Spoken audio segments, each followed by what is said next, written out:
स्वयंपाक करायचा नसला की डोकं दुखतं. किती छोटी गोष्ट आहे, खरं डोकं. आणि चल म्हणलं हॉटेलला जेवण करू, मेकअप करून तयार. मला मुद्दा लक्षात ठेवा, नाही करायला 1000 कारण आहेत. आमचे पोरं आहेत, 200 पोरं आमच्याकडे, 200 कारण आम्ही ऐकतो. एक कारण नाही, 200 लोकांचे 200 कारण आहेत. कधी कधी जिवंत असलेले आजोबा मारतात. नवरा मोठा आहेत हे कळत नाही म्हणून भांडणं होतं. काय कारण आहे भांडणाचं? बायको म्हणते मी सांगते ते करा, नवरा म्हणतो तुला अक्कल नाही. दोघांचा अर्थ काय? मोठेपणाचं लागलेली प्रतिस्पर्धा आहे. आणि कोणत्याही नवऱ्या बायकोला विचारा, नवऱ्याला विचारा, अतिशय सुंदर सांगतात, मी हे म्हणून आणले. मोठेपण नसलेलं मोठे. चुकीचं अन्न खाल्लं तर दिवसाचं सुख बर्बाद होतं. चुकीची पत्नी मिळाली तर आयुष्य बर्बाद होतं. दोघांचंही होतं. एका बाजूने बोलतोय असं समजू नका. नवरा चुकीचा मिळाला, पत्नी चुकीची मिळाली, आयुष्यभर ॲडजस्टमेंटमध्ये जातात, सुखाचा तपासच नसतो त्याच्यामध्ये. म्हणून संगत खूप चांगली असली. मित्र कसा असला पाहिजे? अर्जुनाच्या अंतःकरणावर कृपेने घेतलेला ताबा आणि जे प्रोत्साहन भगवान श्रीकृष्ण देत आहेत, अरे तू कोण आहेस, तुझी योग्यता काय, तुझी क्षमता काय. आणि मानवी जीवनातला सगळ्यात मोठा सिद्धांत जो कालपासून मी तुम्हाला सांगत आहे, संगत चांगली असली पाहिजे. वारकरी संप्रदायामध्ये 90% प्रमाण मागणी फक्त संगतीवर आहे. ज्ञान कमी, भक्ती कमी, भाव कमी, सगळं चालतं वारकरी संप्रदायामध्ये. चालत नाही ते फक्त वाईट संगती चालत नाहीत. नारद भक्ती सूत्रामध्ये खूप सुंदर श्लोक आहेत. मनुष्य ज्यावेळेस जन्माला येतो ना, तर प्रत्येकाच्या अंतःकरणामध्ये दोष असतात. कीर्तनकार असेल, संत असेल, सामान्य असेल, दोष असतात. निर्दोष जन्माला आलेलं नाही कोणी. कारण की मानवी शरीरच केमिकलमधून तयार झालेले आहेत आणि त्या रसायनामध्ये घटक आहेतच, कोणते उमलले पाहिजेत हे महत्त्वाचं आहे. ज्ञानोबांचं खूप सुंदर वाक्य आहेत बरं का. आपण जे जेवण करतो ना, जेवण, ते जेवण असं असलं पाहिजेत, गुणाला मोठं करणारं जेवण पाहिजेत, दोषाला मोठं करणारं जेवण नाही पाहिजेत. अतिशय बारीक सूत्र आहे ते. म्हणून जी लोक चोरी करतात, देशात भ्रष्टाचार करतात, नालायकपणाने वागतात, त्यांचा आहार पहा. तुमच्या लक्षात येईल काय आहे ते. आहारावर किती आधार आहे. तुमचं ते इंधन आहे, मनाचं इंधन आहे जेवण म्हणजे. आणि मग काय होतं, जर आहार चुकला की मग दोषांची वाढ होते. हे जसं आहारावर आहे तसं तुमच्या सुखावर, तुमचं संगतीवर तुमचं सुख आधारित आहे. फार मोठा सिद्धांत आहे, अतिशय मोठा आणि व्यापक सिद्धांत आहे. काही नाही पाहिजे, संगत पाहिजे. अर्जुन मोहाने युक्त झाला हे तुम्ही काल ऐकलं. पण अर्जुनाला जो संगत मिळाली, सहवास मिळाला, तो कृष्णाचा मिळाला. आपल्यापेक्षा मोठा असला पाहिजे मित्र. आणि नाव करायचं असेल तर आपल्यापेक्षा शत्रू पण मोठा असला पाहिजे. उगा भिकाऱ्याबरोबर भांडून कुठे नाव होणार आहे काय? आणि त्यांनी उलटं सुलटं बोललं तर काय राहिले? तुम्ही लहान माणसाला 2 मारल्या, 4 मारल्या आणि त्यांनी 1 शिवी दिली तुम्हाला, त्याचं मारलेलं सगळं, कारण तो रोजच मार खातोय. मग तुम्ही मारलं म्हणून काय नवल झालं, पण त्यांनी दिलेली 1 शिवी, अपमानास्पद शब्द तुमच्या आयुष्याला कलंक लावून जातो. समान भांडण करायचे असेल तर समान असला पाहिजे, वाद करायचा असेल तर समान असला पाहिजे. हरिद्वारमध्ये एक जण आमच्या गुरुबरोबर वाद करण्यासाठी आला. गुरुजींचं नाव मोठं होतं, भारत लेवलला नाव होतं, मोठ्या प्रमाणात नाव होतं. याला असं वाटलं की स्वामीजी बरोबर भांडण करून आमचं नाव होईल. आम्ही स्वामींच्या गेटवर होतो हरिद्वारला व्यवस्था करण्यासाठी. तो आला आणि म्हटला एकदम आज जायचे ते रुबाब वगैरे. काही लोकांना असं वाटतं बरं का, चांगले कपडे असले, कडक इस्त्रीचे असले तर कुठेही एंट्री मिळते. हा भ्रम आहे लोकांचा. अधिकार असला आणि कपडे कोणतेही असले तर एंट्री मिळते. खूप चांगले कपडे घातले, 2-3 मिनटं लोक फसतील, कुठेतरी नेता आहे फिरता, पण जर कळलं ना गचोरं धरून बाहेर काढतील. तो अपमान लय वाईट आहे. म्हणून मी बघतो नेत्याच्या संगतीमध्ये नेत्यासारखेच कपडे घालून येतात. कधी कधी असं वाटतं कुठल्या भागातला आहे काय माहिती नाही, कशाला याला अडवा. तो कुठल्या भागातला हेच माहीत नसतं लोकांना, कारण की त्याला भागच नसतो. कपड्याने शायनिंग मारण्याचा प्रयत्न असतो तो. असं होत नाही जीवनामध्ये कधी. आणि अधिकार जर असला, तुम्ही सामान्य कपड्यामध्ये जरी असला तरी तुम्हाला कोणी नमस्कार करू शकतं. कोणत्याही बाबतीमध्ये पहा, अधिकार पाहिजेत, अपमानजनकता नको आहेत. तो स्वामीजीकडे एंट्री करत असताना त्या पद्धतीने चालला. एक महामंडलेश्वर आले टाईप. आता माझी ओळख नव्हती. मधले लोक फार खराब बरं का. आतले चांगले आहेत जे आत राहतात, बाहेरचे चांगले आहेत. हे मधली लोक जे कनेक्शन करून देणार आहेत ना, ही जर चांगली नसली ना तर मोठा माणूस बरबाद झाला म्हणून समजा. कार्यकर्ते चांगले असले पाहिजेत, मूर्खाला सुद्धा मान येतो. मराठी नाही कळेल. कार्यकर्ते चांगले असले पाहिजे, मान कुणाला येतो? मूर्खाला सुद्धा मान येतो. आणि कार्यकर्ते जर खराब असले ना, मोठ्या माणसाला सुद्धा बर्बाद व्हावं लागतं. म्हणून तुम्ही अभ्यास करून पहा. मुलगा खराब निघाला, घर बर्बाद होतं. देवी भागवतमध्ये फार सुंदर श्लोक आलेला आहे. एक दिवस जर चुकीचं अन्न खाल्लं तर दिवसाचं सुख बर्बाद होतं. चुकीचं अन्न खाल्लं तर दिवसाचं सुख बर्बाद होतं. चुकीची पत्नी मिळाली तर आयुष्य बर्बाद होतं. दोघांचंही होतं. एका बाजूने बोलतोय असं समजू नका. नवरा चुकीचा मिळाला, पत्नी चुकीची मिळाली, आयुष्यभर ॲडजस्टमेंटमध्ये जातात, सुखाचा तपासच नसतो त्याच्यामध्ये. म्हणून संगत खूप चांगली असली पाहिजेत आणि वातावरण विनम्र असलं पाहिजे. आम्ही जाऊच दिलं नाही त्याला. मग मी विचारलं त्यांना, कशा करता चाललात तुम्ही? अरे हम महात्मा है, वाद करेंगे, विवाद करेंगे स्वामी जी से. वो किस बात पर झगड़ा करना है? बोले वो बात बाद में बताएंगे, पहले झगड़ा करना है. मुद्दा कळाला का तुम्हाला? याला दुसरा अध्याय म्हणतात. तुमच्या मनामध्ये फिक्स आहे की ऐकायचं नाही, वाद करायचा आहे. मग तुम्हाला कितीही जरी चांगले तर्क आणि ज्ञान दिलं ना, तर तुमच्या मनावरचा ताबा फिक्स आहे. ऐकायचं हे वाईट आहे जीवनामध्ये. सगळ्यात वाईट असेल तर हे वाईट आहे तुमच्या जीवनामध्ये. याला पूर्वाग्रह शब्द आहे संस्कृतमध्ये. अगोदर ठरवलंय की हा माणूस खराब आहे, तो खराबच दिसणार. तो हसला तरी डुप्लिकेट वाटणार. कळालं का तुम्हाला? हे पूर्वाग्रह दूषित. अगोदर तुमचा ताबा फिक्स आहे की मला ऐकायचं नाही. ज्ञानेश्वरी सांगा, गीता सांगा, काही सांगा, नाही ऐकायचं, नाहीच ऐकणार. त्याला म्हणणार कोणत्या मुद्द्यावर वाद करायचा? ते म्हणजे मुद्दा नंतर ठरवू, पण वाद करायचा आहे. म्हटलं मुद्दा मला तर सांग, मी तुला सोडतो. आता त्याचा एवढा नाईलाज झाला, त्याला काहीच बोलता येईना.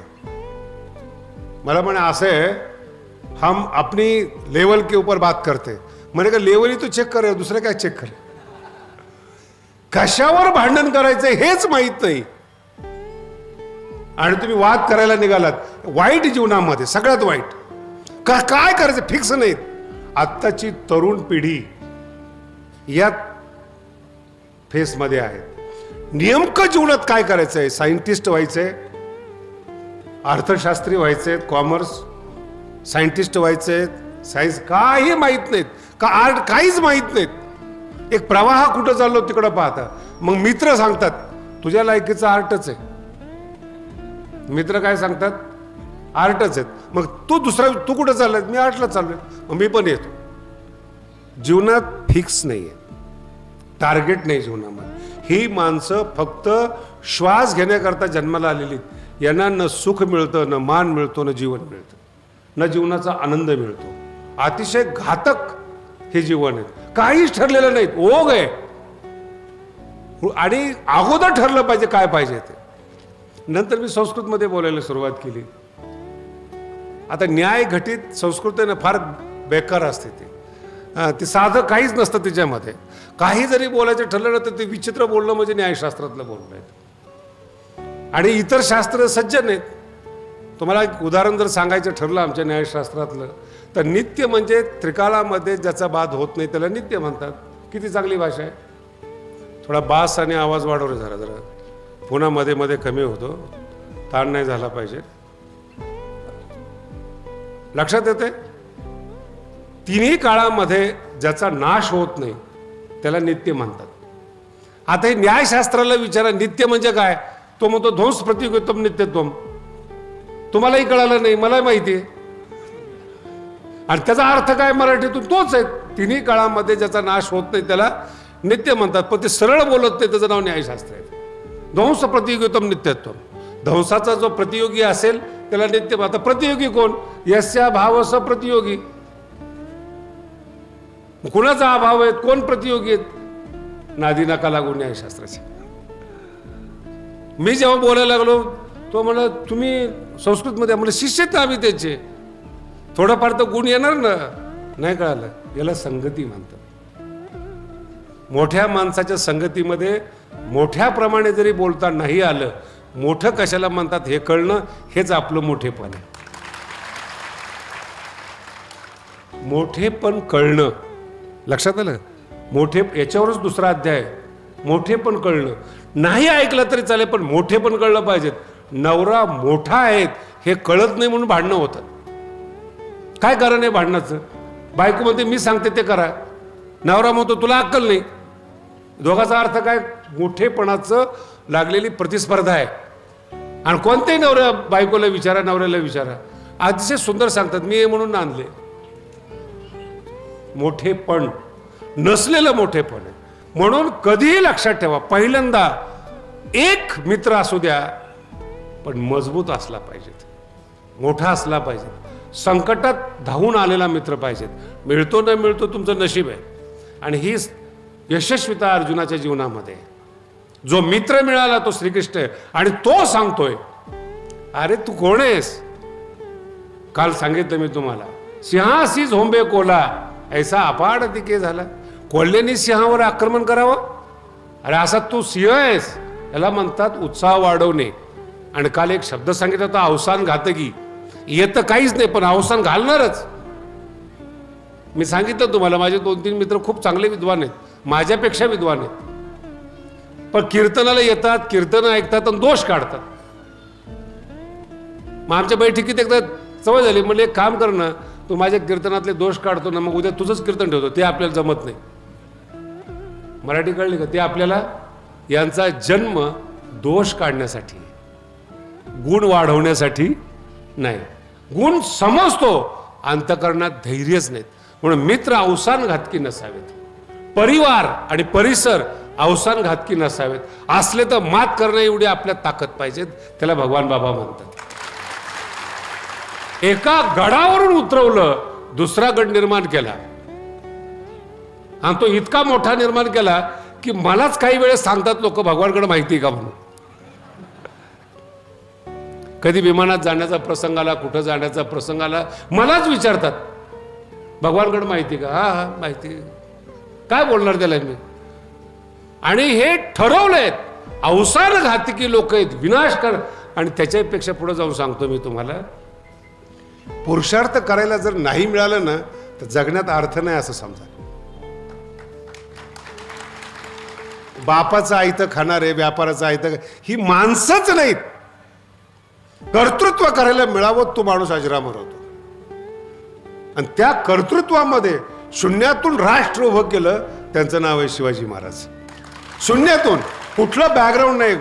खेळता खेळता मुलं जमा केली, त्यांना सैनिक बनवलं, त्यांना प्रशिक्षण दिलं, नेतृत्व केलं. आणि त्या काळामध्ये मुघलाशी लढून किल्ले ताब्यात घेऊन आपलं वर्चस्व स्थापन केलं. त्यांची बरोबरीच होत नाही महाराज. 400 वर्षापूर्वीचा भारत. आणि त्या काळामध्ये माणसं निवडणं, माझा मुद्दा समज, माणसं निवडणं, ती एकनिष्ठ असणं, त्यांना ट्रेनिंग देणं अवघड आहे हो. एवढं सोपं समजू नका तुम्ही. ठीक आहे, आपल्याला शिवाजी महाराज कळत नसतील तर आपला भाग्याचा भाग आहे, तो आपल्या बुद्धीचा भाग आहे.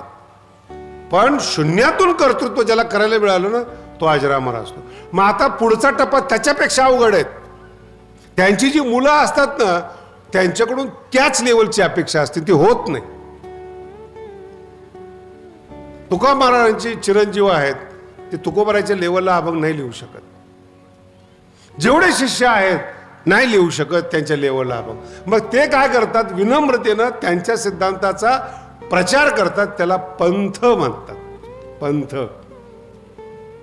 एखादे चांगले विद्वान झाले, त्यांनी 2-4 सिद्धांत नवीन सांगितले, त्याच सिद्धांताचा सतत प्रचार करणारा जो परिवार आहे तो पंथ या नावाने पुकारला जातो.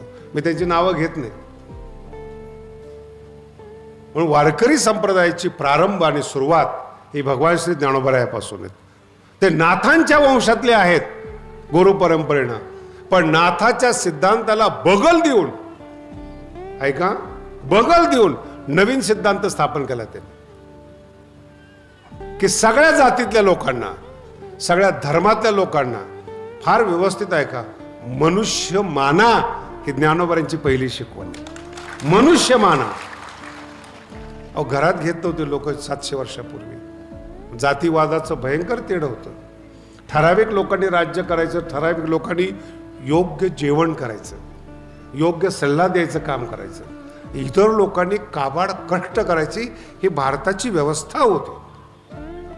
समान जेवायचं नाही, समान बसायचं नाही, समानतेनं वागायचं नाही.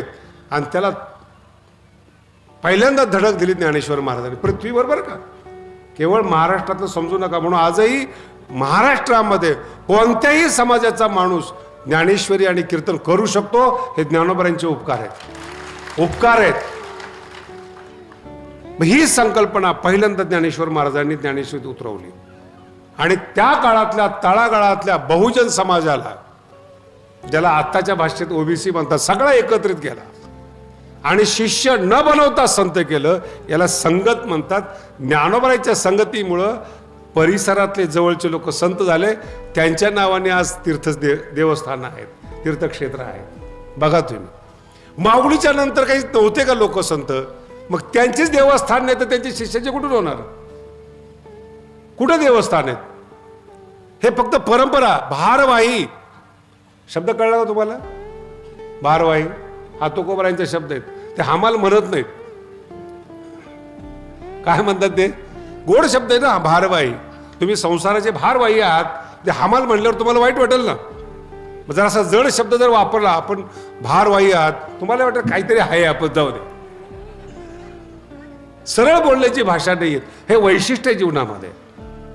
म्हणून कधीही लक्षात ठेवा, जीवनामध्ये मोठ्याच्या संगतीत 100% त्रास होतो आणि मोठं होण्यासाठी त्रास येतो. मग कधीही लहानाच्या संगतीत राहू नका. लहान झाल्याशिवाय राहणार नाही. ही संगत आहे. म्हणून भगवान श्रीकृष्ण आपल्या मित्राला मित्र समजून सांगतात. अजून गुरु शिष्याचं नातं तयार झालेलं नाही.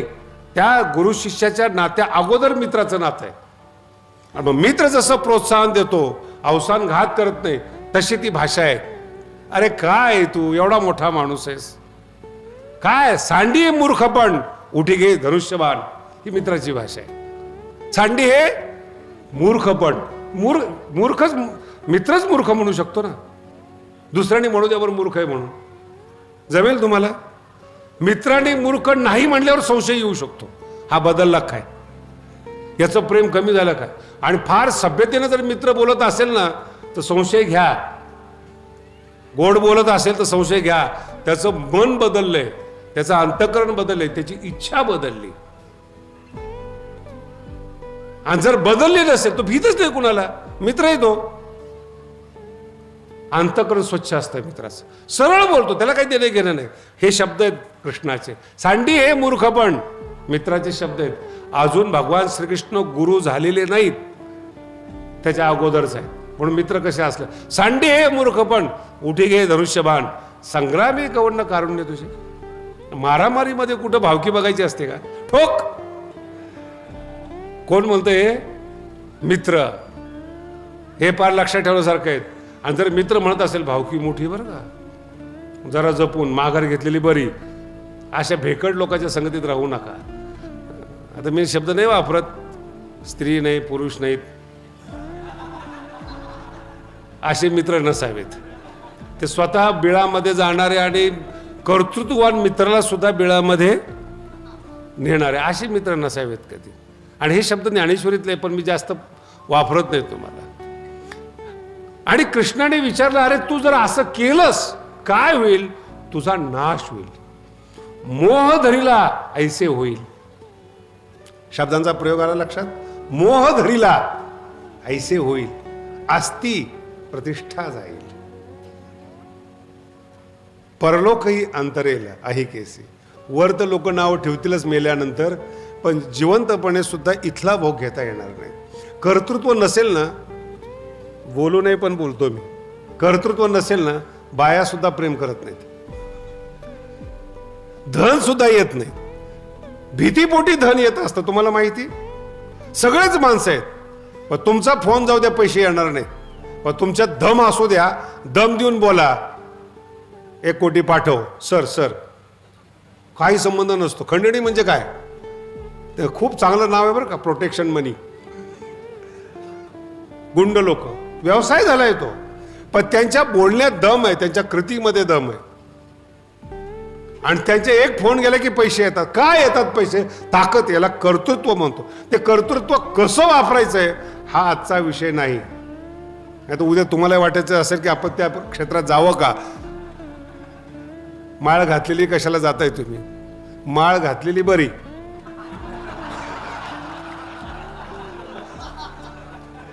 बाकी मराठवाड्यातला शब्द आहे. समजदार झाले तुम्ही एका दिवसामध्ये. कधीही लक्षात ठेवा. म्हणून शब्द कसे मोह धरला असे होईल. आणि मित्र काय म्हणतो माहिती का, तू आधीच काही नाही नसी. ठीक आहे, तुला हे नातेवाईक वाटतात, आजोबा वाटतात, तू आधीच काही ओळख नव्हती का तुझी यांच्याबरोबर, की गोत्रदासची ओळखीसी. वायाची करशी अतिशय आता विनाकारण काहीतरी मूर्खपणा घेऊन बसलायत. मुद्दा लक्षात ठेवा, अर्जुनाच्या मनावर ताबा आहे. त्याने फिक्स ठरवलंय ऐकायचं नाही. ह्या शब्दांचा काही उपयोग होत नाही.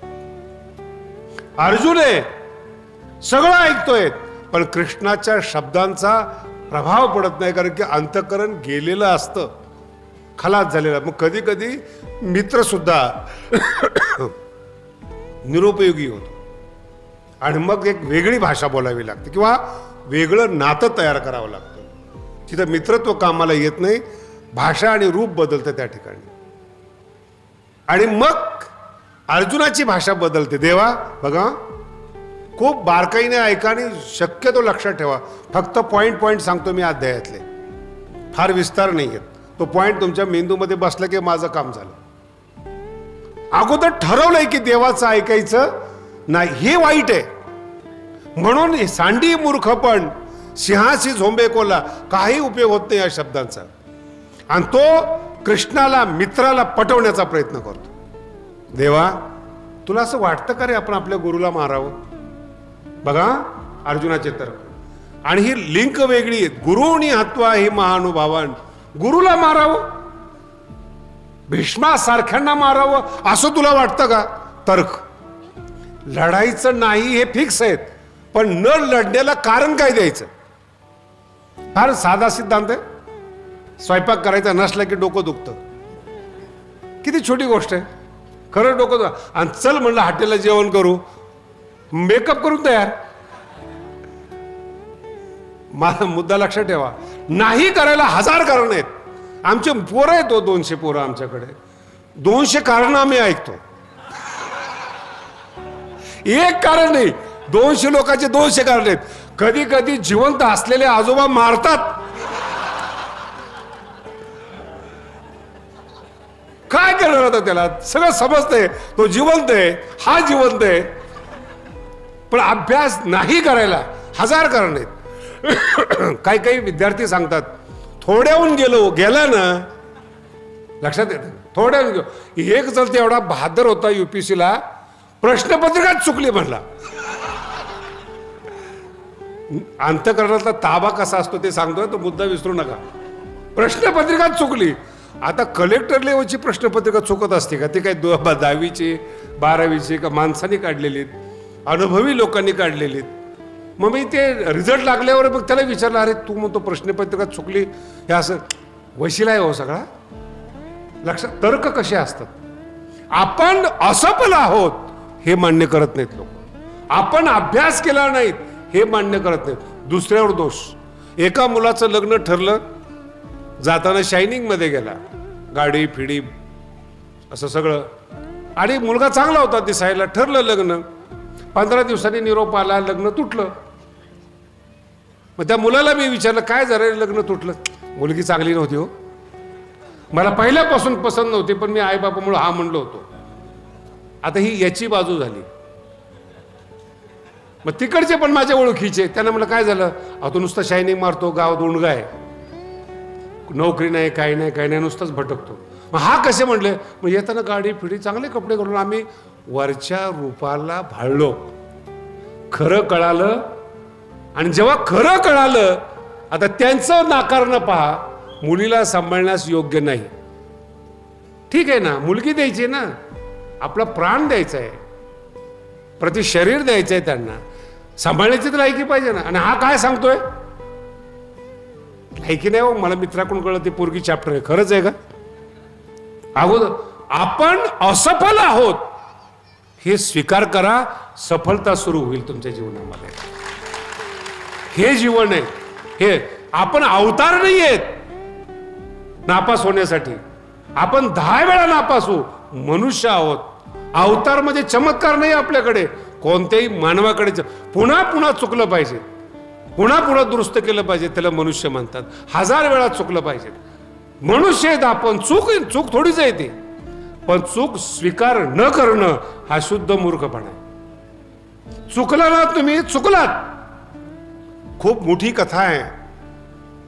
सांख्याचा एक शब्द होता, लिहित होते एक शब्द, आणि त्या शब्दामध्ये असं लिहिलं की मागे त्याने लिहून ठेवलं होतं. त्यांना पूर्ण वाक्य लिहायचं नव्हतं म्हणून अत्रापि तथैवच तत्रापि तथैवच असं लिहून ठेवलं. अपि तेन उक्तम असा शब्द लिहिला. अपि शब्दाने जे मागे सांगितलेलं आहेत तेच या ठिकाणी गृहीत धरावं.